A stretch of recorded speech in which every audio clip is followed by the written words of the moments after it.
ಗೆಳೆಯರ ಮತ್ತು ಗೆಳತಿಯರೇ, ಯಾರಿಗೋ ಒಬ್ಬರಿಗೆ ಒಳ್ಳೆಯವರಾಗುವ ಹತ್ರ ಆಗುವ ಬರದಲ್ಲಿ ಇಡೀ ಪ್ರಪಂಚಕ್ಕೆ ಕೆಟ್ಟವರಾಗಬಾರ್ದಂತೆ. ಇನ್ನು ಸದ್ಯಕ್ಕೆ ನಾನು ಈ ಮಾತನ್ನು ಹೇಳಲು ಕಾರಣ ಕನ್ನಡ ಚಿತ್ರರಂಗದ ಪ್ರಮುಖ ಸ್ಟಾರ್ ಹೀರೋಯಿನ್ ರಚಿತಾ ರಾಮ್. ಈ ರಚಿತಾ ರಾಮ್ ಬಗ್ಗೆ ಹೇಳ್ಬೇಕು ಅಂದ್ರೆ, ಈಕೆ ಇವತ್ತಿನ ದಿನ ಒಂದ್ ಕಡೆ ದರ್ಶನ್ ಜೀವನ ಹಾಳಾಗಿ ಆವೇಶದ ಬರದಲ್ಲಿ ಮಾಡಿಕೊಂಡ ಎಡವಟ್ಟಿನಿಂದ ರೇಣುಕಾಸ್ವಾಮಿ ಕೊಲೆ ಕೇಸ್ನಲ್ಲಿ ಫಿಟ್ ಆಗಿ ಜೈಲ್ ಸೇರಿ ಅಲ್ಲಿ ಐಷಾರಾಮಿಯಾಗಿ ಬದುಕೋಕಾಗ್ತಿಲ್ಲ, ಸರಿಯಾದ ಫೆಸಿಲಿಟಿ ಸಿಕ್ತಿಲ್ಲ ಅಂತ ಈತನಿಗೆ ತಲೆ ಕೆಟ್ಟು ನನಗೆ ದಯಾಮರಣ ಕೊಡಿ, ಗಲ್ಗಾಕಿ ಅಂತ ಕೂಗಾಡ್ತಿದ್ರೆ, ಇನ್ನೊಂದು ಕಡೆ ಈ ದರ್ಶನ್ ಶಿಷ್ಯೆ ರಚಿತಾ ರಾಮ್ ದರ್ಶನ್ಗೆ ಅತಿಯಾದ ಗುರುಭಕ್ತಿ ತೋರಿಸುವ ನೆಪದಲ್ಲಿ ಬೇರೆ ಹೀರೋಗಳ ಬಗ್ಗೆ ಹಗುರವಾಗಿ ಮಾತನಾಡುತ್ತಾ, ಬಾಯಿಗೆ ಬಂದ ಹಾಗೆ ಕಮೆಂಟ್ ಮಾಡುತ್ತಾ ಇಡೀ ಚಿತ್ರರಂಗದವರ ವಿರೋಧ ಕಟ್ಕೊಂಡು ಎಲ್ಲರಿಂದ ದೂರ ಆಗ್ತಿದ್ದಾರೆ. ಇನ್ನು ಇದೇ ರಚಿತಾ ರಾಮ್ ಕೆಲವು ದಿನಗಳ ಹಿಂದೆ ಪುನೀತ್ ಬಗ್ಗೆ ಕೂಡ ಹಗುರವಾಗಿ ಮಾತನಾಡುತ್ತಾ ನಾಲಿಗೆ ಎರಿಬಿಟ್ಟು, ಪುನೀತ್ ಸತ್ತ ಮೇಲೆ ಅವಾರ್ಡ್ ಬಂತು, ಅದೇ ಬದುಕಿದ್ದಾಗ ಬಂದಿದ್ರೆ ಖುಷಿ ಪಡಬಹುದಾಗಿತ್ತು ಅಂತೇಳಿ ಪುನೀತ್ ಅಭಿಮಾನಿಗಳ ವಿರೋಧ ಕಟ್ಕೊಂಡಿದ್ರು. ಈ ಎಲ್ಲಾ ಕಾರಣದಿಂದಲೇ ಈಗ ಧ್ರುವ ಸರ್ಜಾ, ಶಿವರಾಜ್ ಕುಮಾರ್, ಸುದೀಪ್ ಅಂತ ದೊಡ್ಡ ನಟರು ಇವಳಿಗೆ ತಮ್ಮ ಸಿನಿಮಾದಲ್ಲಿ ಅವಕಾಶನೇ ಕೊಡ್ತಿಲ್ಲ ಅಂತ ಹೇಳ್ಬೋದು. ಇನ್ನು ಮೊನ್ನೆ ಅಂತೂ ಕಿಚ್ಚ ಸುದೀಪ್ ಒಂದು ಸಮಾರಂಭದಲ್ಲಿ ಇವಳು ಎದುರು ಸಿಕ್ಕರು ತಿರುಗೂ ನೋಡಿರಲಿಲ್ಲ. ಇದರಿಂದ ಈಗ ಕನ್ನಡ ಚಿತ್ರರಂಗದಲ್ಲಿ ರಚಿತಾ ರಾಮ್ ಬ್ಯಾನ್ ಅನ್ನುವಂತೆ ಆಗಿದೆ ಪರಿಸ್ಥಿತಿ. ಇನ್ನು ಇವತ್ತಿನ ಈ ವಿಡಿಯೋದಲ್ಲಿ ರಚಿತಾ ರಾಮ್ ಮತ್ತು ನಿಖಿಲ್ ಕುಮಾರಸ್ವಾಮಿ ಮದುವೆ ಮುರಿದು ಬೀಳಲು ಕಾರಣ ಏನು? ದರ್ಶನ್ ಅನುಷ್ಕಾ ಶೆಟ್ಟಿನ ಬಿಟ್ಟು ತಮ್ಮ ಸಿನಿಮಾದಲ್ಲಿ ಹೀರೋಯಿನ್ ಪಾತ್ರಕ್ಕೆ ರಚಿತಾ ರಾಮ್ನ ಆಯ್ಕೆ ಮಾಡಿಕೊಂಡಿದ್ದಾದ್ರೂ ಯಾಕೆ? ರಚಿತಾಗೆ ಹತ್ರ ಆಗಿ ತಮ್ಮ ಸಿನಿಮಾದಲ್ಲಿ ಚಾನ್ಸ್ ಕೊಟ್ಟ ತಮಿಳಿನ ಪ್ರಖ್ಯಾತ ನಿರ್ದೇಶಕ ಆದ್ರೂ ಯಾರು? ರಚಿತಾ ರಾಮ್ ಮತ್ತು ಧ್ರುವ ಸರ್ಜಾ ಸಂಬಂಧ ಅರ್ಧಕ್ಕೆ ಮುರಿದು ಬೀಳಲು ದರ್ಶನ್ನೇ ಕಾರಣನಾ? ಉಪೇಂದ್ರ ಮತ್ತು ಆರ್ ಚಂದ್ರು ಸೇರಿ ನನ್ನ ಮರ್ಯಾದೆ ತೆಗೆದ್ರು, ನಾನು ಅಂತ ಕೆಟ್ಟ ಹುಡುಗಿಯಲ್ಲ ಅಂತ ರಚಿತಾ ಹತ್ತಿದ್ದಾದ್ರೂ ಯಾಕೆ? ಉಪೇಂದ್ರ ಹೆಂಡತಿ ಪ್ರಿಯಾಂಕಾ ದುಡ್ಡು ತಗೊಂಡು ಎಲ್ಲಾ ಮುಗಿದ ಮೇಲೆ ಈಗ ಪ್ರತಿರೋಧ ತರ ಆಡಿದ್ರೆ ಏನ್ ಲಾಭ ಅಂತ ರಚಿತಾನ ಬಾಯಿಗೆ ಬಂದ ಹಾಗೆ ಬೈದಿದ್ದರ ಹಿಂದಿನ ಕಾರಣ ಆದ್ರೂ ಏನು ಎಂಬ ಎಲ್ಲ ಆಸಕ್ತಿದಾಯಕ ಕುತೂಹಲಭರಿತ ರಹಸ್ಯಮಯ ಮಾಹಿತಿಗಳನ್ನ ಇವತ್ತಿನ ವಿಡಿಯೋದಲ್ಲಿ ನೋಡೋಣ. ಇವತ್ತಿನ ವಿಡಿಯೋನ ಆರಂಭಿಸುವ ಮುಂಚೆ ದಯವಿಟ್ಟು ಚಾನೆಲ್ ಅನ್ನ ಸಬ್ಸ್ಕ್ರೈಬ್ ಮಾಡ್ಕೊಳ್ಳಿ ಮತ್ತು ಪಕ್ಕದಲ್ಲಿ ಕಾಣುವಂತಹ ಬೆಲ್ ಬಟನ್ ಅಂದ್ರೆ ಗಂಟೆ ಚಿಹ್ನೆಯನ್ನ ಒತ್ತಿ, ಆಗ ನಿಮಗೆ ಎಲ್ಲಾ ವಿಡಿಯೋಗಳು ಸಿಗುತ್ತವೆ. ವಿಡಿಯೋನ ಲೈಕ್ ಮಾಡಿ. ಬಿಂದ್ಯಾರಾಮ್ ಅಲಿಯಾಸ್ ರಚಿತಾ ರಾಮ್ ಹುಟ್ಟಿದ್ದು 1992ನೇ ಇಸ್ವಿ ಅಕ್ಟೋಬರ್ 3ನೇ ತಾರೀಕು ಕರ್ನಾಟಕದ ಶಿವಮೊಗ್ಗದಲ್ಲಿನ ಒಂದು ಮಿಡಲ್ ಕ್ಲಾಸ್ ಫ್ಯಾಮಿಲಿಯಲ್ಲಿ. ತಂದೆ ಕೆ.ಎಸ್. ರಾಮ್, ತಾಯಿ ಲಲಿತಾ. ಇನ್ನು ಈಕೆಗೆ ನಿತ್ಯಾರಾಮ್ ಎನ್ನುವ ಅಕ್ಕ ಕೂಡ ಇದ್ದಾಳೆ. ರಚಿತಾ ರಾಮ್ ತಂದೆಯ ಪೂರ್ವಿಕರು ಮಧ್ಯಪ್ರದೇಶದಲ್ಲಿನ ಭೂಪಾಲ್ಗೆ ಸೇರಿದವರಾಗಿದ್ದು, ಅವರ ಕುಟುಂಬದಲ್ಲಿರುವ ಎಲ್ಲರೂ ಕ್ಲಾಸಿಕಲ್ ಡ್ಯಾನ್ಸ್ ನಲ್ಲಿ ಅಂದ್ರೆ ಭರತನಾಟ್ಯದಲ್ಲಿ ಎಕ್ಸ್ಪರ್ಟ್ ಆಗಿದ್ರು. ಇದರಿಂದ ಅವರ ಊರಿನಲ್ಲಿ ಮತ್ತು ಅಕ್ಕಪಕ್ಕದ ಊರುಗಳಲ್ಲಿ ಯಾವುದೇ ಫಂಕ್ಷನ್ಗಳು ಆದ್ರೂ ಇವರ ಮನೆಯವರೇ ತಾವೇ ಮುಂದಾಗಿ ಹೋಗಿ ಪ್ರದರ್ಶನಗಳನ್ನ ಕೊಡುತ್ತಾ, ಜೊತೆಗೆ ಅವರ ಊರಿನ ಚಿಕ್ಕ ಮಕ್ಕಳಿಗೂ ಕೂಡ ಕ್ಲಾಸಿಕಲ್ ಡ್ಯಾನ್ಸ್ ನ ಹೇಳ್ಕೊಡುತ್ತಾ ತುಂಬಾನೇ ಫೇಮಸ್ ಆಗಿ ಹಣ ಕೂಡ ಸಂಪಾದನೆ ಮಾಡ್ತಿದ್ರು. ಈ ರೀತಿಯಲ್ಲಿ ಇರಬೇಕಾದ್ರೇನೆ ಆ ಸಮಯದಲ್ಲಿ ಮೈಸೂರಿನ ಮಹಾರಾಜರು ಈ ರೀತಿಯ ಕಲಾವಿದರನ್ನ ತಮ್ಮ ಸಂಸ್ಥಾನಕ್ಕೆ ಕರೆಸಿಕೊಂಡು ಅವರ ಕಲೆಯನ್ನ ಬಹಳ ಚೆನ್ನಾಗಿ ಪ್ರೋತ್ಸಾಹಿಸುತ್ತಾರೆ ಎಂಬುದನ್ನು ತಿಳಿದುಕೊಂಡ ಇವರ ಪೂರ್ವಿಕರು ಭೂಪಾಲನ್ನ ಬಿಟ್ಟು ನೇರವಾಗಿ ಕರ್ನಾಟಕಕ್ಕೆ ಬಂದು ಮೈಸೂರು ಮಹಾರಾಜರನ್ನ ಭೇಟಿ ಮಾಡಲು ಎಷ್ಟೇ ಪ್ರಯತ್ನ ಪಟ್ಟರು ಅದು ಸಾಧ್ಯವಾಗದೇ ಇದ್ದುದರಿಂದ ಇವರ ಕುಟುಂಬ ಪೂರ್ತಿ ಶಿವಮೊಗ್ಗದಲ್ಲಿ ಸೆಟಲ್ ಆದ್ರು. ಇದು ಹೀಗೆ ಇದ್ರೆ ರಚಿತಾ ರಾಮ್ ತಂದೆ ಒಂದು ಕಡೆ LIC ಏಜೆಂಟ್ ಆಗಿ ಕೆಲಸ ಮಾಡುತ್ತಾ, ಇನ್ನೊಂದು ಕಡೆ ಕ್ಲಾಸಿಕಲ್ ಡ್ಯಾನ್ಸ್ ಪ್ರದರ್ಶನಗಳನ್ನು ಕೂಡ ಕೊಡ್ತಾ ಇದ್ರು. ಇದರಿಂದ ತುಂಬಾ ಜನ ಕ್ಲಾಸಿಕಲ್ ಡ್ಯಾನ್ಸ್ ನಲ್ಲಿ ಆಸಕ್ತಿ ಇರುವವರು ಇವರ ತಂದೆ ಹತ್ರ ಡ್ಯಾನ್ಸ್ ಕಲಿಸಿಕೊಳ್ಳಲು ನಾ ಮುಂದು ತಾ ಮುದ್ದು ಅಂತ ಪೈಪೋಟಿಗೆ ಬಿದ್ದಿದ್ರು. ಇದರಿಂದ ಇದನ್ನೆಲ್ಲ ನೋಡುತ್ತಿದ್ದ ಇವರ ಮಕ್ಕಳಿಗೂ ಕ್ಲಾಸಿಕಲ್ ಡ್ಯಾನ್ಸ್ ಮೇಲೆ ಇಂಟ್ರೆಸ್ಟ್ ಬಂದು ಅವರು ಕೂಡ ತಮ್ಮ ತಂದೆಯ ಬಳಿ ಕ್ಲಾಸಿಕಲ್ ಡ್ಯಾನ್ಸ್ ಕಲಿತು ಒಂದಿಷ್ಟು ಸಮಾರಂಭಗಳಲ್ಲಿ ಡ್ಯಾನ್ಸ್ ಪ್ರೋಗ್ರಾಮ್ ಸಹ ಕೊಟ್ಟು ತಕ್ಕ ಮಟ್ಟಿಗೆ ಹೆಸರು ಕೂಡ ಸಂಪಾದನೆ ಮಾಡಿದ್ರು. ಆದ್ರೆ ಈ ರೀತಿ ಎಷ್ಟೇ ಕಷ್ಟಪಟ್ಟರು ಈ ಕ್ಲಾಸಿಕಲ್ ಡ್ಯಾನ್ಸ್ ನಲ್ಲಿ ಅವರು ಅಂದುಕೊಂಡಷ್ಟರ ಮಟ್ಟಿಗೆ ಹಣ, ಆಸ್ತಿ, ಹೆಸರು ಸಂಪಾದನೆ ಮಾಡಲು ಆಗದೆ ಇದ್ದುದರಿಂದ ಇವರ ತಂದೆ ತಮ್ಮ ಮಕ್ಕಳನ್ನ ಸಿನಿಮಾದಲ್ಲಿ ಆಕ್ಟ್ ಮಾಡಿಸಬೇಕು ಅಂತ ಡಿಸೈಡ್ ಆಗಿ ತಮ್ಮ ಕುಟುಂಬದವರ ಜೊತೆ ಬಂದು ಬೆಂಗಳೂರಿನಲ್ಲೇ ಸೆಟಲ್ ಆದ್ರು. ಇನ್ನು ಈ ರಚಿತಾ ರಾಮ್ ತನ್ನ ಶಾಲಾ ವಿದ್ಯಾಭ್ಯಾಸವನ್ನ ನಿವೇದಿತಾ ಗರ್ಲ್ಸ್ ಹೈಸ್ಕೂಲ್ ನಲ್ಲಿ ಮುಗಿಸಿ ಓದ್ನಲ್ಲಿ ಅಷ್ಟಕ್ಕಷ್ಟೇ ಆಗಿದ್ದರಿಂದ ಮತ್ತು ಡ್ಯಾನ್ಸ್ ನಲ್ಲಿ ಆಕ್ಟಿಂಗ್ ನಲ್ಲಿ ಇವಳಿಗೆ ಆಸಕ್ತಿ ತುಂಬಾನೇ ಹೆಚ್ಚಾಗಿದ್ದರಿಂದ ಡ್ಯಾನ್ಸ್ ಮತ್ತು ಆಕ್ಟಿಂಗ್ ಕಡೆನೆ ತನ್ನ ಸಂಪೂರ್ಣ ಗಮನವನ್ನ ಹರಿಸಿದ್ರು. ಇದು ಹೀಗೆ ಇದ್ರೆ ರಚಿತಾ ರಾಮ್ ಅಕ್ಕ ನಿತ್ಯಾರಾಮ್ಗೆ ಅಷ್ಟೊತ್ತಾಗ್ಲೇ ಜೀವನದಲ್ಲಿ ನಾನು ಏನನ್ನಾದ್ರೂ ಸಾಧಿಸಬೇಕು, ಹಣ, ಹೆಸರು, ಕೀರ್ತಿಯನ್ನ ಸಂಪಾದನೆ ಮಾಡಬೇಕು ಅಂತ ಛಲ ಬಂದು ಡಿಗ್ರಿ ಓದುತ್ತಿರ್ಬೇಕಾದ್ರೇನೆ ತನ್ನ ಪ್ರೊಫೈಲ್ ನ ಹಿಡಿದುಕೊಂಡು ಪ್ರತಿಯೊಂದು ಸಿನಿಮಾ ಆಫೀಸ್ಗಳಿಗೆ ಹೋಗಿ ಅವಕಾಶಕ್ಕಾಗಿ ಟ್ರೈ ಮಾಡಿದಾಗ ಮೊದಲಿಗೆ ಯಾರು ಇವಳಿಗೆ ಚಾನ್ಸೇ ಕೊಡ್ಲಿಲ್ಲ. ಇನ್ನು ಈ ರೀತಿ ಪ್ರಯತ್ನ ಪಡುತ್ತಿರುವ ಸಂದರ್ಭದಲ್ಲಿ ಮನೆಯ ಆರ್ಥಿಕ ಪರಿಸ್ಥಿತಿ ದಿನೇ ದಿನೇ ದಾರುಣವಾಗಿ ಬದಲಾಗಿದ್ದರಿಂದ ಸಿನಿಮಾದಲ್ಲಿ ಅವಕಾಶ ಸಿಗದೇ ಇದ್ರೂ ಪರವಾಗಿಲ್ಲ, ಸೀರಿಯಲ್ಗಳಲ್ಲಾದ್ರೂ ಆಕ್ಟ್ ಮಾಡಲೇಬೇಕು ಅಂತ ತನಗೆ ಪರಿಚಯವಿರುವ ಆರ್ಟಿಸ್ಟ್ ಕೋಆರ್ಡಿನೇಟರ್ ಗಳನ್ನ ಈ ಬಗ್ಗೆ ವಿಚಾರಿಸಿದಾಗ ಸಿನಿಮಾ ಇಂಡಸ್ಟ್ರಿಯಲ್ಲಿರುವ ಟರ್ಮ್ಸ್ ಅಂಡ್ ಕಂಡೀಷನ್ ಗಳ ಬಗ್ಗೆ ಗೊತ್ತಿದ್ರು ಕೂಡ ಸಿನಿಮಾದಲ್ಲಿ ಚಾನ್ಸ್ ಬೇಕು ಅಂದ್ರೆ ಹೀರೋ, ಡೈರೆಕ್ಟರ್, ಪ್ರೊಡ್ಯೂಸರ್ ಗಳಿಗೆ ಹತ್ರ ಆಗ್ಲೇಬೇಕು, ಅವರ ಆಸೆನೆಲ್ಲ ಪೂರೈಸಲೇಬೇಕು ಎಂಬ ಸತ್ಯ ತಿಳಿದಿದ್ರು ಕೂಡ ಬೇರೆ ದಾರಿನೇ ಇದೆ ಆಕ್ಟ್ ಮಾಡಲು ಒಪ್ಕೊಂಡ್ರು. ಆ ರೀತಿಯಲ್ಲಿ ಬೆಂಕಿಯಲ್ಲಿ ಅರಳಿದ ಹೂ ಎಂಬ ಧಾರಾವಾಹಿಯಲ್ಲಿ ಈಕೆಗೆ ಆಕ್ಟ್ ಮಾಡುವ ಚಾನ್ಸ್ ಸಿಕ್ಕಿತ್ತು. ಇನ್ನು ಇದೇ ಧಾರಾವಾಹಿಯಲ್ಲಿ ಈಕೆಯ ತಂಗಿ ರಚಿತಾರಾಮ್ ಕೂಡ ಒಂದು ಸಣ್ಣ ಪಾತ್ರದಲ್ಲಿ ನಟಿಸಿದ್ದು ವಿಶೇಷ. ಆದ್ರೆ ಈ ಸೀರಿಯಲ್ ನಲ್ಲಿ ಎಷ್ಟೇ ಚೆನ್ನಾಗಿ ಆಕ್ಟ್ ಮಾಡಿದ್ರು ಇವರಿಬ್ರಿಗೂ ಅಷ್ಟೇನು ಒಳ್ಳೆ ಹೆಸರು ಬರಲಿಲ್ಲ. ಕಾರಣ ಈ ಸೀರಿಯಲ್ ಯಶಸ್ವಿನೇ ಆಗಿಲ್ಲ. ಇದಿಷ್ಟೇ ಅಲ್ಲದೆ ಈ ಸಿನಿಮಾ ಇಂಡಸ್ಟ್ರಿಯಲ್ಲಿ ಇಲ್ಲಿನ ಡೈರೆಕ್ಟರ್ಗಳು, ಪ್ರೊಡ್ಯೂಸರ್ಗಳು ಯಾವ ರೀತಿ ಹೇಳ್ತಾರೋ ಆ ರೀತಿ ಕೇಳಿದ್ರೆ ಮಾತ್ರ ಮತ್ತು ಅವರ ಮನಸ್ಸಿಗೆ ಎಲ್ಲಾ ರೀತಿಯಲ್ಲೂ ಖುಷಿ ಆದ್ರೆ ಮಾತ್ರ ಅವರು ತೆಗೆಯುತ್ತಿದ್ದ ಸಿನಿಮಾಗಳಲ್ಲಿ, ಧಾರಾವಾಹಿಗಳಲ್ಲಿ ಚಾನ್ಸ್ ಕೊಡ್ತಾ ಇದ್ರಿಂದ ನಿತ್ಯಾರಾಮ್ ಈ ಕನ್ನಡ ಚಿತ್ರರಂಗದ ಸಾವಾಸನೆ ಬೇಡ ಅಂತ ತನ್ನ ಗಮನವನ್ನ ತಮಿಳು ಇಂಡಸ್ಟ್ರಿ ಕಡೆ ಹರಿಸಿದ್ರು. ಆದ್ರೆ ನಿತ್ಯಾರಾಮ್ ತಂಗಿ ರಚಿತಾರಾಮ್ ಮಾತ್ರ ಕನ್ನಡದಲ್ಲೇ ಟ್ರೈ ಮಾಡಿದಾಗ ಈಕೆಗೆ ಅರಸಿ ಎಂಬ ಧಾರಾವಾಹಿಯಲ್ಲಿ ಒಂದು ಪ್ರಮುಖ ಪಾತ್ರದಲ್ಲಿ ಆಕ್ಟ್ ಮಾಡುವ ಚಾನ್ಸ್ ಸಿಕ್ಕಿತ್ತು. ಇನ್ನು ಈ ಧಾರಾವಾಹಿ ಮೂಲಕ ಈಕೆಗೆ ಒಂದಿಷ್ಟರ ಮಟ್ಟಿಗೆ ಹೆಸರು ಅನ್ನೋದು ಬಂದರೂ ಕೂಡ ಅಷ್ಟಕ್ಕೆ ಅವಳಿಗೆ ಸಮಾಧಾನ ಆಗದೆ ಹೇಗಾದ್ರೂ ಮಾಡಿ ಸಿನಿಮಾಗಳಲ್ಲಿ ನಟಿಸಿ ನಾನು ಕೂಡ ದೊಡ್ಡ ಹೀರೋಯಿನ್ ಅಂತ ಅನ್ನಿಸ್ಕೋಬೇಕು ಎಂಬ ಆಸೆ ಈಕೆಗೆ ತುಂಬಾನೇ ಇದ್ದುದರಿಂದ ಅದಕ್ಕೆ ಅವರ ತಂದೆ ತಾಯಿ ಕೂಡ ಸಪೋರ್ಟ್ ಮಾಡಿದ್ರಿಂದ ಸೀರಿಯಲ್ ಗಳನ್ನು ಬಿಟ್ಟು ಸಿನಿಮಾಗಳಲ್ಲಿ ಟ್ರೈ ಮಾಡಲು ಆರಂಭಿಸಿದ್ರು. ಇನ್ನು ಆ ಸಮಯದಲ್ಲಿ ಬಿಂದ್ಯಾರಾಮ್ ಅಂತಿದ್ದ ಈ ಹೆಸರನ್ನ ರಚಿತಾರಾಮ್ ಅಂತ ಬದಲಾಯಿಸಿಕೊಂಡು ಯಾವ್ದಾದ್ರು ಒಳ್ಳೆ ಅವಕಾಶ ಸಿಗುತ್ತಾ ಅಂತ ಹುಡುಕುತ್ತಿದ್ದಾಗ ಈ ಕಡೆ ದರ್ಶನ್ ಆಗ್ತಾನೆ ತನ್ನ ಹೆಂಡತಿಗೆ ಹೊಡೆದ ಕೇಸ್ನಿಂದ ಜೈಲಿನಿಂದ ರಿಲೀಸ್ ಆಗಿ ಆತ ಅಭಿನಯಿಸಿದ Saarathi cinema super duper hit ಆಗಿದ್ದರಿಂದ ತೆಲುಗಿನಲ್ಲಿ ಪ್ರಭಾಸ್ ನಟಿಸಿ ಸೂಪರ್ ಡೂಪರ್ ಹಿಟ್ ಆಗಿದ್ದಂತ ಡಾರ್ಲಿಂಗ್ ಸಿನಿಮಾದ ರಿಮೇಕ್ ರೈಟ್ಸ್ ನ ಕನ್ನಡಕ್ಕೆ ತೆಗೆದುಕೊಂಡು ಬಂದು ಅದಕ್ಕೆ ಬುಲ್ಬುಲ್ ಅಂತ ಹೆಸರನ್ನಿಟ್ಟು ಆ ಸಿನಿಮಾದಲ್ಲಿನ ಹೀರೋಯಿನ್ ಪಾತ್ರಕ್ಕೆ ಅನುಷ್ಕಾ ಶೆಟ್ಟಿನ ಕೇಳಿದಾಗ ಆಕೆ ಈ ಸಿನಿಮಾದಲ್ಲಿ ನಿನ್ನ ಜೊತೆ ನಾನು ಆಕ್ಟ್ ಮಾಡಬೇಕು ಅಂದ್ರೆ 1 ಕೋಟಿ ರೂಪಾಯಿ ಆಗುತ್ತೆ ಅಂತ ಹೇಳಿದ್ರಿಂದ ಪ್ರತಿಯೊಂದನ್ನ ವ್ಯಾಪಾರದ ದೃಷ್ಟಿಯಿಂದನೇ ನೋಡುವ ದರ್ಶನ್ ಇವಳಿಗೆ ಯಾಕೆ 1 ಕೋಟಿ ಕೊಡಬೇಕು, ಇಲ್ಲಿ ನಮ್ಮ ಕನ್ನಡದ ಹೊಸ ಹೀರೋಯಿನ್ಗೆ ಚಾನ್ಸ್ ಕೊಡೋಣ ಅಂತ ಹೀರೋಯಿನ್ ಪಾತ್ರಕ್ಕಾಗಿ ಆಡಿಷನ್ ಮಾಡಿದಾಗ ಆ ಆಡಿಷನ್ ನಲ್ಲಿ ಬರೋಬ್ಬರಿ 200ಕ್ಕಿಂತ ಅತಿ ಹೆಚ್ಚಿನ ಹುಡುಗಿಯರು ಭಾಗವಹಿಸಿದ್ರು ಕೂಡ ಒಬ್ರು ಸೆಲೆಕ್ಟ್ ಆಗದೆ ಇದ್ದುದರಿಂದ ಆರ್ಟಿಸ್ಟ್ ಕೋಆರ್ಡಿನೇಟರ್ ಒಬ್ಬನನ್ನ ನಿನಗೆ ಯಾರಾದ್ರೂ ಹೊಸ ನಟಿಯ ಪರಿಚಯ ಇದ್ಯಾ ಅಂತ ವಿಚಾರಿಸಿದಾಗ ರಚಿತಾರಾಮ್ ಬಗ್ಗೆ ಆತ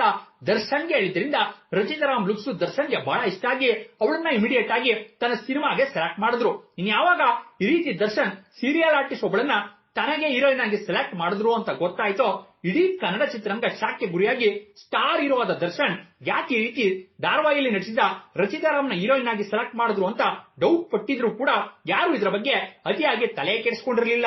ನಂತರ ದರ್ಶನ್ ಬುಲ್ಬುಲ್ ಸಿನಿಮಾದ ಶೂಟಿಂಗ್ ನ ಆರಂಭಿಸಿದಾಗ ಆ ಸಿನಿಮಾದ ಚಿತ್ರೀಕರಣದ ಸಮಯದಲ್ಲಿ ದರ್ಶನ್ಗೆ ರಚಿತಾರಾಮ್ ಜೊತೆ ಒಳ್ಳೆ ಪರಿಚಯ ಆಗಿ ಆ ಪರಿಚಯ ನಂತರ ಗಾಢವಾಗಿ ಇವರಿಬ್ಬರ ಮಧ್ಯ ಒಳ್ಳೆ ಸಂಬಂಧ ಬೆಳೆದು ದರ್ಶನ್ ತಮ್ಮ ಮುಂದಿನ ಸಿನಿಮಾ ಅಂಬರೀಶ್ ದಲ್ಲೂ ಕೂಡ ರಚಿತಾರಾಮ್ನ ಹೀರೋಯಿನ್ ಆಗಿ ಫಿಕ್ಸ್ ಮಾಡಿದ್ರು. ಇನ್ನು ಇದೇ ಮಧ್ಯದಲ್ಲಿ ರಿಲೀಸ್ ಆದ ಇವರಿಬ್ಬರು ಅಭಿನಯದ ರಚಿತಾರಾಮ್ನ ಮೊದಲ ಸಿನಿಮಾ ಬುಲ್ಬುಲ್ ತೆಲುಗಿನ ಪ್ರಭಾಸ್ ಅಭಿನಯದ ಡಾರ್ಲಿಂಗ್ ಸಿನಿಮಾದ ಪಕ್ಕಾ ರಿಮೇಕ್ ಆಗಿದ್ರು ಕೂಡ ಆಗಿನ ಕಾಲದಲ್ಲಿ ನಮ್ಮ ಜನ ಅಷ್ಟೇನು ತೆಲುಗು ಸಿನಿಮಾ ನೋಡುತ್ತಿರಲಿಲ್ಲವಾದ್ರಿಂದ ಸೂಪರ್ ಡೂಪರ್ ಹಿಟ್ ಆಗಿ ಮತ್ತೆ ದರ್ಶನ್ ರಚಿತಾರಾಮ್ನ ತನ್ನ ಆಸ್ಥಾನದ ಹೀರೋಯಿನ್ ಮಾಡಿಕೊಂಡು ಇವಳ ಜೊತೆ ಒಂದರ ಹಿಂದೆ ಒಂದರಂತೆ ಜಗ್ಗುದಾದ, ಕ್ರಾಂತಿ ಎಂಬ ಸಿನಿಮಾಗಳಲ್ಲಿ ಆಕ್ಟ್ ಮಾಡುತ್ತಾ ಕ್ಲೋಸ್ ಆಗಿದ್ದುದರಿಂದ ಸಿನಿಮಾ ಇಂಡಸ್ಟ್ರಿಯಲ್ಲಿ ಇವರಿಬ್ಬರ ಸಂಬಂಧದ ಬಗ್ಗೆ ಗಾಸಿಪ್ಗಳು ಆರಂಭವಾಗಿತ್ತು. ಆದ್ರೆ ಈ ಸಿನಿಮಾ ಇಂಡಸ್ಟ್ರಿಯಲ್ಲಿ ಹೀರೋ ಹೀರೋಯಿನ್ಗಳ ಬಗ್ಗೆ ಇಂತಹ ಸುದ್ದಿಗಳೆಲ್ಲ ಸರ್ವೇ ಸಾಮಾನ್ಯ ಮತ್ತು ಇವರುಗಳು ಅಂತವರೇ ಅಂತ ಹೇಳ್ಬೋದು.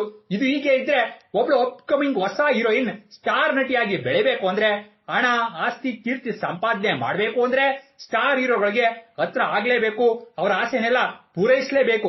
ಈ ರೀತಿ ಒಂದು ಕಡೆ ರಚಿತಾರಾಮ್ ದರ್ಶನ್ಗೆ ಹತ್ರ ಆಗಿ ಒಂದರ ಹಿಂದೆ ಒಂದರಂತೆ ಸಿನಿಮಾಗಳಲ್ಲಿ ಆಕ್ಟ್ ಮಾಡುತ್ತಾ ಇದ್ರೆ ಇನ್ನೊಂದು ಕಡೆ ಸುದೀಪ್ಗೂ ಹತ್ರ ಆಗಿ ರನ್ನ, ಮುಕುಂದ ಮುರಾರಿ, ಏಕ್ ವಿಲನ್ ಎಂಬ ಸಿನಿಮಾದಲ್ಲಿ ಆಕ್ಟ್ ಮಾಡುತ್ತಾ ಈ ರಚಿತಾರಾಮ್ ಚಿತ್ರರಂಗಕ್ಕೆ ಬಂದ ಕೆಲವೇ ದಿನಗಳಲ್ಲಿ ಇವರಿಬ್ಬರ ಸಪೋರ್ಟ್ ಇಂದ ಸ್ಟಾರ್ ಹೀರೋಯಿನ್ ಆಗಿ ಬೆಳೆದು ನಿಂತರು.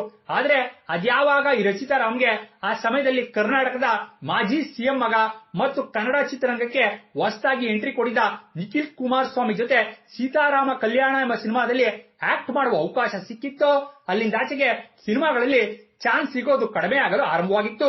ಆದ್ರೂ ಕೂಡ ಇದರ ಬಗ್ಗೆ ಎಲ್ಲ ತಲೆಯನ್ನೇ ಕೆಡಿಸಿಕೊಳ್ಳದ ರಚಿತಾರಾಮ್ ಈ ಸಿನಿಮಾದ ಶೂಟಿಂಗ್ ನಡೆಯುತ್ತಿರಬೇಕಾದ್ರೇನೆ ನಿಖಿಲ್ ಕುಮಾರಸ್ವಾಮಿ ಜೊತೆ ಒಳ್ಳೆ ಸ್ನೇಹ ಬೆಳೆಸಿ ಅದು ನಂತರ ಸಂಬಂಧವಾಗಿ ಗಾಢವಾಗಿ ಇವರಿಬ್ಬರು ಕ್ಲೋಸ್ ಆಗಿ ಈ ಸಿನಿಮಾದ ಪ್ರಚಾರದ ಸಮಯದಲ್ಲಿ ಒಟ್ಟೊಟ್ಟಿಗೆ ಓಡಾಡುತ್ತಾ ಇದ್ದುದರಿಂದ ಕೆಲವರು ಇವರಿಬ್ಬರು ಮದುವೆ ಆಗ್ತಾರೆ ಅಂತಾನೆ ಅಂದ್ಕೊಂಡಿದ್ರು. ಇದಕ್ಕೆ ಪೂರಕವಾಗಿ ರಚಿತಾರಾಮ್ ಆ ಸಮಯದಲ್ಲಿ ನಾನು ಮದುವೆ ಆಗುವ ಹುಡುಗ ನಮ್ಮದೇ ಜಾತಿಯ ದೊಡ್ಡ ಮನೆತನಕ್ಕೆ ಸೇರಿದವನು ಅಂತ ಹೇಳಿದ್ರಿಂದ ಅದು ನಿಖಿಲ್ ಅಂತಾನೆ ಕೆಲವರು ಅಂದ್ಕೊಂಡಿದ್ರು. ಆದ್ರೆ ಅದ್ಯಾವಾಗ ಇವರಿಬ್ಬರು ಅಭಿನಯದ ಸೀತಾರಾಮ ಕಲ್ಯಾಣ ರಿಲೀಸ್ ಆಗಿ ಅಟ್ಟರ್ ಫ್ಲಾಪ್ ಆಯ್ತೋ ಆಗ ನಿಖಿಲ್ ಅವರ ತಂದೆ ತಾಯಿ ಇದೇ ರೀತಿ ನಿಖಿಲ್ನ ಬಿಟ್ರೆ ಸರಿ ಹೋಗಲ್ಲ ಅಂತ ರೇವತಿ ಎಂಬ ಹುಡುಗಿ ಜೊತೆ ನಿಖಿಲ್ಗೆ 2021ನೇ ಇಸ್ವಿಯಲ್ಲಿ ಬಹಳ ಅರ್ಜೆಂಟ್ ಆಗಿ ಮದುವೆ ಮಾಡಿದ್ರಿಂದ ರಚಿತಾ ರಾಮ್ಗೆ ನಿರಾಸೆಯಾಗಿ ಆಕೆ ಆಸೆಗೆ ಬೆಂಕಿ ಬಿದ್ದು ಈ ಸುದ್ದಿಗಳಿಗೆ ಫುಲ್ ಸ್ಟಾಪ್ ಬಿತ್ತು ಅಂತಾನೆ ಹೇಳ್ಬೋದು. ಇನ್ನು ಇದೇ ಮಧ್ಯದಲ್ಲಿ ರಚಿತಾ ರಾಮ್ ಕನ್ನಡದ ಹೆಂಗಿರೋ ಧ್ರುವ ಸರ್ಜನ್ ಜೊತೆ ಭರ್ಜರಿ ಎಂಬ ಸಿನಿಮಾದಲ್ಲಿ ನಟಿಸುವಂತಹ ಸಂದರ್ಭದಲ್ಲಿ ರಚಿತಾ ರಾಮ್ಗೆ ಧ್ರುವ ಸರ್ಜನ್ ಜೊತೆ ಒಳ್ಳೆ ಸ್ನೇಹವಾಗಿ ಅದು ಗಾಢವಾಗಿತ್ತು. ಆದ್ರೆ ಈ ಸಿನಿಮಾ ನಂತರ ರಿಲೀಸ್ ಆಗಿ ಸೂಪರ್ ಡೂಪರ್ ಹಿಟ್ ಆದ ಬಳಿಕ ಧ್ರುವ ಸರ್ಜಾ ಮಾವ ಅರ್ಜುನ್ ಸರ್ಜಾ ತಮ್ಮ ಮಗಳು ಐಶ್ವರ್ಯನ ಸ್ಟಾರ್ ಹೀರೋಯಿನ್ ಮಾಡಲೇಬೇಕು ಅಂತ ಡಿಸೈಡ್ ಆಗಿ ತಾವೇ ಪ್ರೊಡ್ಯೂಸರ್ ಆಗಿ ಡೈರೆಕ್ಟರ್ ಆಗಿ ಪ್ರೇಮ ಬರಹ ಎಂಬ ಸಿನಿಮಾವೊಂದನ್ನು ಆರಂಭಿಸಿ ಆ ಸಿನಿಮಾದ ವಿತರಣೆ ಹಕ್ಕನ್ನ ದರ್ಶನ್ ಅವರ ತುಗುದೀಪ ಸಿನಿಮಾ ಡಿಸ್ಟ್ರಿಬ್ಯೂಷನ್ಗೆ ವಹಿಸಿದಾಗ ಈ ಪ್ರೇಮ ಬರಹ ಸಿನಿಮಾ ತಕ್ಕ ಮಟ್ಟಿಗೆ ಯಶಸ್ವಿ ಆಗಿದ್ರು ಕೂಡ ಸಿನಿಮಾದ ಕಲೆಕ್ಷನ್ಗೆ ಸಂಬಂಧಪಟ್ಟಂತೆ 2 ಕೋಟಿ ರೂಪಾಯಿ ಹಣಕ್ಕೆ ಲೆಕ್ಕಾನೇ ಸಿಗದೇ ಇದ್ದರಿಂದ ದರ್ಶನ್ ಮ್ಯಾನೇಜರ್ ಮಲ್ಲಿಕಾರ್ಜುನನ ಮೇಲೆ ಸಂಶಯ ಬಂದು ಆತನನ್ನ ಅರ್ಜುನ್ ಸರ್ಜಾ ತಮ್ಮ ಸ್ಟೈಲ್ ನಲ್ಲಿ ಬಹಳ ಕಟುವಾಗಿ ವಿಚಾರಿಸಿದ್ರು ಕೂಡ ಏನು ಪ್ರಯೋಜನನೇ ಆಗದೆ ಇದ್ದುದರಿಂದ ಅರ್ಜುನ್ ಸರ್ಜಾ ದರ್ಶನ್ ಈ ಹಣದ ಬಗ್ಗೆ ಕೇಳಿ, ನಾನು ಈ ಸಿನಿಮಾ ವಿತರಣೆಗೆ ಕೊಟ್ಟಿದ್ದು ನಿಮ್ಮ ಬ್ಯಾನರ್ಗೆ ಅಂದ ಮೇಲೆ ನೀನು ಈ ಹಣಕ್ಕೆ ಜವಾಬ್ದಾರ ಅಂದಾಗ ದರ್ಶನ್ ನಿಮ್ಮ ಹಣಕ್ಕೆ ಲೆಕ್ಕ ಕೊಡಲು ನನಗೀಗ ಪುರ್ಸೋತಿಲ್ಲ, ನೀವು ಉಂಟು ಆ ಮ್ಯಾನೇಜರ್ ಉಂಟು ಅಂತ ಹೇಳಿದ್ದರಿಂದ ಅರ್ಜುನ್ ಸರ್ಜಾ ಅವರಿಗೆ 2 ಕೋಟಿ ರೂಪಾಯಿ ನಷ್ಟ ಆಗಿ ಈ ಕಾರಣದಿಂದ ಅವರಿಗೆ ಬಹಳ ಬೇಜಾರಾಗಿ ದರ್ಶನ್ ಮತ್ತು ಧ್ರುವ ಸರ್ಜಾ ಫ್ಯಾಮಿಲಿ ಮಧ್ಯ ಮನಸ್ತಾಪ ಆಗಿತ್ತು. ಇನ್ನು ಆಗ ರಚಿತಾ ರಾಮ್ ಈ ಗಲಾಟೆಯಲ್ಲಿ ದರ್ಶನ್ ಪರ ವಹಿಸಿದಾಗ ರಚಿತಾ ರಾಮ್ ಮತ್ತು ಧ್ರುವ ಸರ್ಜಾ ಮಧ್ಯ ಭಿನ್ನಾಭಿಪ್ರಾಯಗಳು ಬಂದು ಇಬ್ಬರು ಒಬ್ಬರಿಂದ ಒಬ್ಬರು ದೂರ ಆಗಿ ಇವರಿಬ್ಬರ ಮಧ್ಯದ ಸಂಬಂಧ ಮುರಿದುಬಿದ್ದಿತ್ತು. ಇದರಿಂದ ಜನ ಎಲ್ಲ ಈ ರಚಿತಾ ದರ್ಶನ್ ಶಿಷ್ಯ ಅಂತ ಬಾಯಿಗೆ ಬಂದ ಹಾಗೆ ಬೈದಿದ್ರು. ಇಷ್ಟೆಲ್ಲ ಅವಾಂತರಗಳು ಆದ ನಂತರ ರಚಿತಾ ರಾಮ್ಗೆ ಉಪೇಂದ್ರ ಜೊತೆ ಸೇರಿ ಐ ಲವ್ ಯು ಎಂಬ ಸಿನಿಮಾದಲ್ಲಿ ಆಕ್ಟ್ ಮಾಡುವ ಅವಕಾಶ ಸಿಕ್ಕಿ ಆ ಸಿನಿಮಾದ ಒಂದು ಹಾಡಿನಲ್ಲಿ ರಚಿತಾ ಮೈಚಳಿ ಬಿಟ್ಟು ಕುಣಿದಿದ್ದರಿಂದ ಈ ಸಿನಿಮಾ ನೋಡಿದ ಜನ ಎಲ್ಲ ಇದ್ರ ಬಗ್ಗೆನೇ ಮಾತನಾಡಲು ಆರಂಭಿಸಿದ್ರು. ಇನ್ನು ಐ ಲವ್ ಯು ಸಿನಿಮಾ ಅಷ್ಟೇನು ಒಳ್ಳೆ ಸಿನಿಮಾ ಆಗದೆ ಇದ್ರು ರಚಿತಾ ತುಂಡು ತುಂಡು ಬಟ್ಟೆ ಹಾಕಿ ಕುಣಿದಿದ್ದರಿಂದ ಸೂಪರ್ ಡೂಪರ್ ಹಿಟ್ ಆಗಿತ್ತು.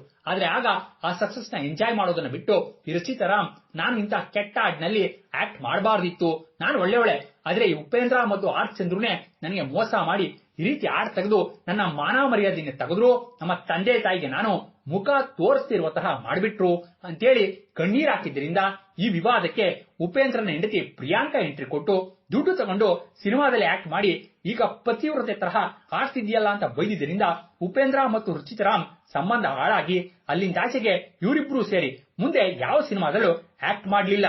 ಇನ್ನು ರಚಿತಾ ಅಕ್ಕ ನಿತ್ಯಾರಾಮ್ಗೆ ತೆಲುಗಿನಲ್ಲಿ ಆಕೆ ಅಭಿನಯಿಸಿದ ಮುದ್ದು ಬಿಡ್ಡ ಎಂಬ ಸೀರಿಯಲ್ ಮೂಲಕ ಒಳ್ಳೆ ಹೆಸರು ಬಂದು ನಿತ್ಯಾರಾಮ್ ಕೂಡ ತನ್ನ ತಂಗಿ ತರಹ ನಾನು ಲಕ್ನ ಸಿನಿಮಾಗಳಲ್ಲಿ ಟ್ರೈ ಮಾಡಬೇಕು ಅಂತ ಮುದ್ದು ಮನಸ್ಸಿ ಎಂಬ ಕನ್ನಡ ಸಿನಿಮಾ ಮೂಲಕ ಎಂಟ್ರಿ ಕೊಟ್ಟಾಗ ಆ ಸಿನಿಮಾ ರಿಲೀಸ್ ಆಗಿ ದಾರುಣವಾಗಿ ಸೋತೋಗಿತ್ತು. ಇನ್ನು ಇದೇ ಸಮಯದಲ್ಲಿ ನಿತ್ಯಾರಾಮ್ ಮಲಯಾಳಂ ಭಾಷೆಯ ಒಂದು ಸಿನಿಮಾದಲ್ಲಿ ಆಕ್ಟ್ ಮಾಡಿದಾಗ ಆ ಸಿನಿಮಾ ಬಂದಿದ್ದೂ ಗೊತ್ತಾಗಲಿಲ್ಲ, ಹೋಗಿದ್ದೂ ಗೊತ್ತಾಗಲಿಲ್ಲ.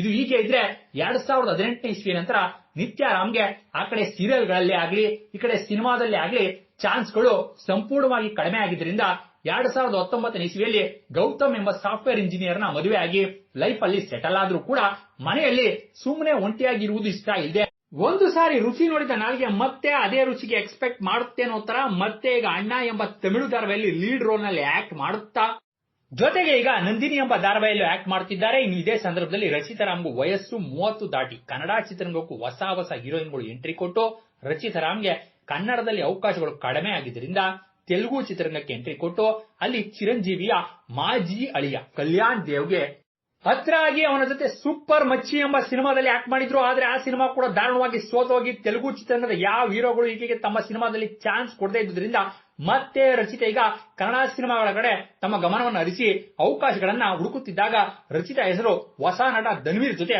ಕೇಳಿ ಬರಲು ಆರಂಭವಾಗಿ ಇವರಿಬ್ಬರು ಮದುವೆ ಆಗ್ತಾರೆ ಅಂತ ಎಲ್ಲಾ ಕಡೆ ಸುದ್ದಿಯಾಗಿ ಇವರಿಬ್ಬರ ಸಂಬಂಧದ ಬಗ್ಗೆ ಟಿವಿ ಚಾನೆಲ್ಗಳಲ್ಲಿ ಪತ್ರಿಕೆಗಳಲ್ಲಿ ಮ್ಯಾಗಝಿನ್ಗಳಲ್ಲಿ ಕೂಡ ಸುದ್ದಿಗಳು ಪ್ರಕಟವಾಗಿ ಇವರಿಬ್ಬರು ಮದುವೆ ಆಗ್ತಾರೆ ಅಂತಾನೆ ಎಲ್ಲರೂ ಅಂದ್ಕೊಂಡಿದ್ರು. ಆದ್ರೆ ಅದೆಲ್ಲ ಗಾಸಿಪ್ ಅಂತ, ನನಗೂ ಆ ಧನ್ವೀರ್ಗೂ ಯಾವ ಸಂಬಂಧನೂ ಇಲ್ಲ ಅಂತ ರಚಿತಾ ರಾಮ್ ಈ ವಿಷಯನ ತಳ್ಳಾಕಿದ್ರು. ಇನ್ನು ಇದೇ ಮಧ್ಯದಲ್ಲಿ ರಚಿತಾ ರಾಮ್ ಅದೃಷ್ಟಕ್ಕೆ ರಚಿತಾ ಅಕ್ಕ ನಿತ್ಯಾರಾಮ್ ತಮಿಳಿನ ಕೆಲವೊಂದು ಧಾರಾವಾಹಿಗಳಲ್ಲಿ ನಟಿಸಿ ಒಳ್ಳೆ ಹೆಸರನ್ನ ಸಂಪಾದನೆ ಮಾಡಿರೋದ್ರಿಂದ ಈಕೆಗೆ ಅಲ್ಲಿನ ಕೆಲವೊಂದು ದೊಡ್ಡ ಸಿನಿಮಾ ಡೈರೆಕ್ಟರ್ಗಳ ಪರಿಚಯ ಬೆಳೆದು ತಮಿಳಿನ ಪ್ರಖ್ಯಾತ ನಿರ್ದೇಶಕ ಲೋಕೇಶ್ ಕನಕರಾಜ್ ಇವಳಿಗೆ ಹತ್ರ ಆಗಿದ್ದರಿಂದ ಅದೇ ಸಮಯದಲ್ಲಿ ಲೋಕೇಶ್ ತನ್ನ ಮುಂಬರುವ ಕೂಲಿ ಎನ್ನುವ ಸಿನಿಮಾವೊಂದನ್ನು ಆರಂಭಿಸಿ ಆ ಸಿನಿಮಾನ ಪ್ಯಾನ್ ಇಂಡಿಯಾ ಮಾಡಲೇಬೇಕು ಅಂತ ಎಲ್ಲಾ ಭಾಷೆಗಳಿಂದ ಒಬ್ಬೊಬ್ಬ ಸೂಪರ್ ಸ್ಟಾರ್ ಗಳನ್ನ ಸೆಲೆಕ್ಟ್ ಮಾಡಿಕೊಂಡು ಕನ್ನಡದಿಂದಾನು ಉಪೇಂದ್ರನ್ನ ಒಂದು ಪಾತ್ರಕ್ಕೆ ಆಯ್ಕೆ ಮಾಡಿದಾಗ ಅದೇ ಸಿನಿಮಾದಲ್ಲಿ ಲೇಡಿ ವಿಲನ್ ಪಾತ್ರ ಇದ್ದು ಆ ಪಾತ್ರಕ್ಕೆ ಒಬ್ಬ ನಟಿನ ಹುಡುಕ್ತಾ ಇದ್ದಾಗ ರಚಿತಾ ಅಕ್ಕ ನಿತ್ಯ ನನ್ನ ತಂಗಿನೇ ಸೆಲೆಕ್ಟ್ ಮಾಡುವಂತೆ ಲೋಕೇಶ್ ಕೇಳಿದಾಗ ನಿತ್ಯಾರಾಮ್ ಮಾತಿಗೆ ಇಲ್ಲ ಅನ್ನಲು ಆಗದೆ ಜೊತೆಗೆ ಈ ರಚಿತಾರಾಮ್ ದರ್ಶನ್ ಕೊಲೆ ಮಾಡಿದ್ರು ಅವನಿಗೆ ಸಪೋರ್ಟ್ ಮಾಡುತ್ತಾ ಇರೋದ್ರಿಂದ ಇವಳಿಗಿರುವ ಈ ಕೆಟ್ಟ ಬುದ್ಧಿನೇ ನನಗ್ ಬೇಕು ಅಂತ ತನ್ನ ಕೂಲಿ ಸಿನಿಮಾದ ವಿಲನ್ ಪಾತ್ರಕ್ಕೆ ಆಯ್ಕೆ ಮಾಡಿದ್ದ. ಇನ್ನು ಈ ಸಿನಿಮಾದಲ್ಲಿ ಯಾವಾಗ ಇವಳಿಗೆ ರೋಲ್ ಸಿಕ್ತೋ ಇವಳು ಫುಲ್ ಖುಷಿಯಾಗಿ ಇನ್ನು ನನ್ನ ಅದೃಷ್ಟ ಬದಲಾಗುತ್ತೆ ಅಂತ ಕಾದ್ ಕೂತಿದ್ಲು. ಆದ್ರೆ ಈ ಕೂಲಿ ಸಿನಿಮಾ ರಿಲೀಸ್ ಆಗಿ ಅಂದುಕೊಂಡಷ್ಟರ ಮಟ್ಟಿಗೆ ಹಿಟ್ ಆಗದೆ ಇದ್ದುದರಿಂದ ರಚಿತಾ ಆಸೆಗೆ ಬೆಂಕಿ ಬಿದ್ದು ಇವಳಿಗೆ ಮತ್ಯಾವ ತಮಿಳು ಸಿನಿಮಾದಲ್ಲೂ ಅವಕಾಶನೇ ಸಿಗ್ಲಿಲ್ಲ. ಇನ್ನೀಗ ರಚಿತಾರಾಮ್ ಸಿನಿಮಾಗಳಲ್ಲಿ ಚಾನ್ಸ್ಗಳು ಕಡಿಮೆ ಆಗಿರೋದ್ರಿಂದ ಬರೀ ಹೀರೋಯಿನ್ ಪಾತ್ರನೇ ಬೇಕು ಅಂತ ಕೇಳಿದ್ರೆ ಸಿನಿಮಾದಲ್ಲಿ ಪ್ರಮುಖ ಪಾತ್ರ ಯಾವ್ದಾದ್ರೂ ಸರಿ ಅಂತ ಹೇಳಿದ್ರಿಂದ ಜಮೀರ್ ಅಹಮದ್ ಮಗ ಜಯತ್ ಖಾನ್ ಅಭಿನಯದ ಕಲ್ಟ್ ಸಿನಿಮಾದಲ್ಲಿ ಈಕೆಗೆ ನಟಿಸುವ ಅವಕಾಶ ಸಿಕ್ಕಿ ಜೊತೆಗೆ ದುನಿಯಾ ವಿಜಯ್ ಜೊತೆ ಲ್ಯಾಂಡ್ ಲಾರ್ಡ್ ಎಂಬ ಸಿನಿಮಾದಲ್ಲೂ ನಟಿಸುತ್ತಿದ್ದಾರೆ. ಇನ್ನು ಈ ರೀತಿ ಅವಕಾಶ ಕಡಿಮೆ ಆಗಿರೋದ್ರಿಂದ ಇನ್ನೆಲ್ಲಿ ಜನ ಎಲ್ಲ ನನ್ನ ಮರ್ತ್ ಬಿಡ್ತಾರೋ ಅಂತ ತನಗೆ ತಾನೇ ತನ್ನ ಹುಟ್ಟುಹಬ್ಬದ ದಿನ ಲೇಡೀಸ್ ಸೂಪರ್ ಸ್ಟಾರ್ ಅಂತ ಬಿರುದ್ದನ್ನ ಕೊಟ್ಕೊಂಡು ಜನ ಎಲ್ಲ ಸೇರಿ ನನಗೆ ಲೇಡೀಸ್ ಸೂಪರ್ ಸ್ಟಾರ್ ಅಂತ ಬಿರುದು ಕೊಟ್ರು ಅಂತ ಹೇಳುತ್ತಾ ಆ ಹುಟ್ಟುಹಬ್ಬದ ದಿನ ಪತ್ರಕರ್ತರು ಕೇಳಿದ ಪ್ರಶ್ನೆ ಒಂದಕ್ಕೆ ಪುನೀತ್ ರಾಜ್ಕುಮಾರ್ ಅವರ ಹೆಸರನ್ನ ಬೇಕು ಅಂತಾನೆ ತಂದು ಸತ್ತ ಮೇಲೆ ಪ್ರಶಸ್ತಿ ಕೊಟ್ರೆ ಏನ್ ಲಾಭ, ಪುನೀತ್ ಸತ್ತ ಮೇಲೆ ಪ್ರಶಸ್ತಿ ಕೊಟ್ರು ಇದ್ದಾಗ ಕೊಟ್ರೆ ತಾನೇ ಖುಷಿ ಪಡೋಕೆ ಆಗೋದು ಅಂತ ಹೇಳಿದ್ರಿಂದ ಪುನೀತ್ ಅಭಿಮಾನಿಗಳೆಲ್ಲ ಈಕೆಗೆ ಬಾಯಿಗೆ ಬಂದ ಹಾಗೆ ಬೈದಿದ್ರು. ಇನ್ನು ಈ ರಚಿತಾರಾಮ್ ಓದ್ ಕಡೆ ಬಂದ್ ಕಡೆ ಎಲ್ಲ ದರ್ಶನ್ ಬಿಟ್ರೆ ಬೇರೆ ಯಾವ ಹೀರೋನು ಕರ್ನಾಟಕದಲ್ಲಿ ಇಲ್ವೇ ಇಲ್ಲ ಅನ್ನೋ ತರ ದರ್ಶನ್ ನ ಉಗುಳ್ತಾ ಬೇರೆ ಹೀರೋಗಳನ್ನ ನೆಗ್ಲೆಕ್ಟ್ ಮಾಡುತ್ತಾ ಇರುವುದರಿಂದ ಉಪೇಂದ್ರ, ಧ್ರುವ ಸರ್ಜಾ, ಸುದೀಪ್ ಅಂತ ಹೀರೋಗಳು ಇವಳ ಜೊತೆ ಸಿನಿಮಾಗಳಲ್ಲಿ ನಟಿಸಲು ಮುಂದೆ ಬರ್ತಾ ಇಲ್ಲ. ಜೊತೆಗೆ ಅದಾಗಲೇ ವಯಸ್ಸು 33 ವರ್ಷ ಆಗಿರೋದ್ರಿಂದ ರಚಿತಾರಾಮ್ ಸದ್ಯದಲ್ಲೇ ಯಾರನ್ನಾದ್ರೂ ಮದುವೆಯಾಗಿ ಸಿನಿಮಾ ಇಂಡಸ್ಟ್ರಿಯಿಂದ ದೂರ ಆದ್ರೂ ಆಶ್ಚರ್ಯ ಪಡಬೇಕಾಗಿಲ್ಲ.